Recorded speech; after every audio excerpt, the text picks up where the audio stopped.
기도하겠습니다. 하나님, 감사합니다. 우리에게 날마다 호흡을 주시고, 건강도 주시고, 생명도 주시니 감사합니다. 성령의 은혜와 능력으로 서게 해주시고, 성령의 충만함으로 오늘 하루도 힘있게 살게 하옵소서.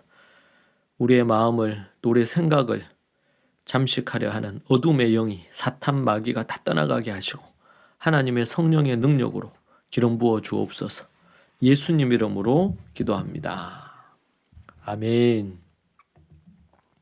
우리 찬송가 408장 함께 찬양하도록 하겠습니다. 찬송가 408장입니다.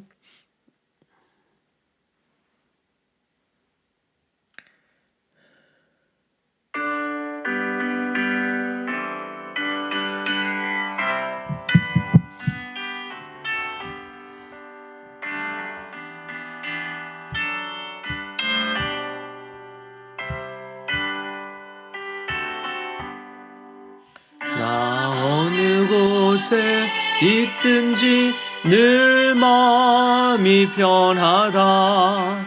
주 예수 주신 평안함 늘 충만하도다. 나의 마음속이 늘 평안해. 나의 마음속이 늘 평안해. 악한 죄 파도가 많으나 마음이 늘 평안해. 맘에 솟는 영생수 한없이 흐르네. 목마름 다시 없으며 늘 평안하도다. 나의 마음속이 늘 평안해.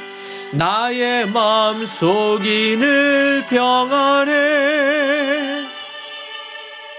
악한 죄 파도가 많으나 마음이 늘 평안해.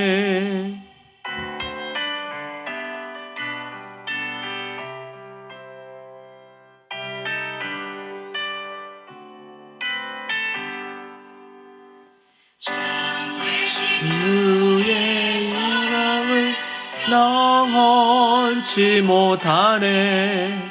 그 사랑 내 맘 여시고 소망을 주셨네. 나의 마음속이 늘 평안해. 나의 마음속이 늘 평안해. 악한 죄 파도가 많으나 남이 늘 평안해. 예수 온갖 고난을 왜 몸소 당했나. 주 함께 고난 받으면 멸류관 없겠네. 나의 마음속이 늘 평안해. 나의 마음속이 늘 평안해. 악한 죄 파도가 많으나 마음이 늘 평안해.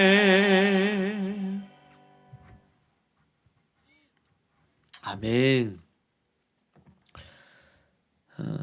하나님의 말씀 함께 보겠습니다. 잠언 7장 1절에서 5절입니다. 잠언 7장 1절에서 5절 말씀 같이 봅니다.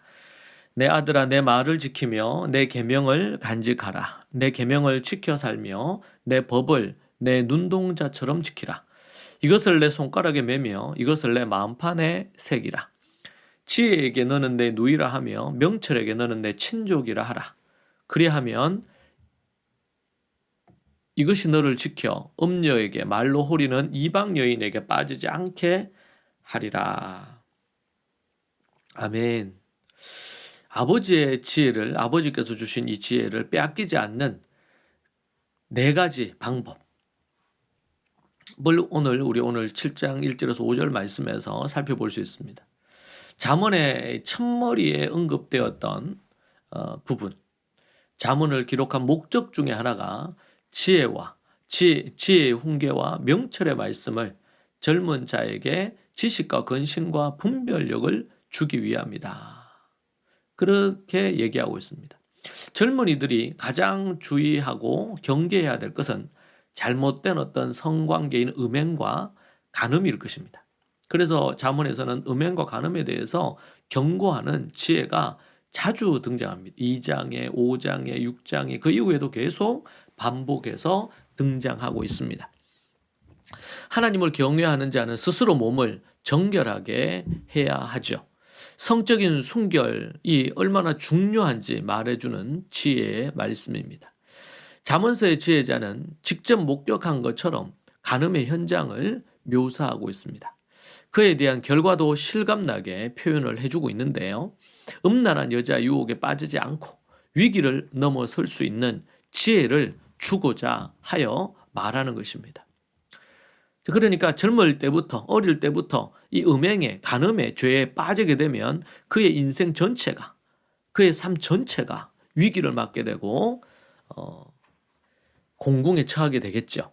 그것을 미연에 방지하기 위해서 솔로몬은, 또 지혜자는 거기에 대해서 말하는 것입니다. 본격적으로 음행과 간음의 지혜로 훈계하기 전에 지혜자는 젊은이들이 유혹에 빠지지 않을 수 있는 근본적인 비결에 대해서 말을 합니다. 그 비결은 아버지의 지혜의 말씀과 명철의 교훈을 따라 제발 살아라, 그 얘기를 하는 것입니다. 아버지의 가르침을 몸의 눈동자처럼 소중하게 여기고 손바닥에 반지를 끼듯 항상 마음판에 새기며 살아가라는 것입니다. 그렇게 해서 지혜와 명철을 피와 살을 나눈 혈육처럼 여겨서 내 누이 또는 내 친족이라 부르며 친밀하게 지내라고 하는 것입니다. 그렇게 살아간다면 지혜와 명철이 그 사람을 음녀의 달콤한 유혹이라든지 홀이는 어떤 말로부터 지켜줄 것이라고 얘기하는 것이죠. 항상 이 지혜를 가까이 하고 항상 입에 오르내리며 머리에 간직하는 이런 태도와 자세가 너무 중요하다는 것입니다. 사람은 계속 일깨움을 받을 필요가 있습니다.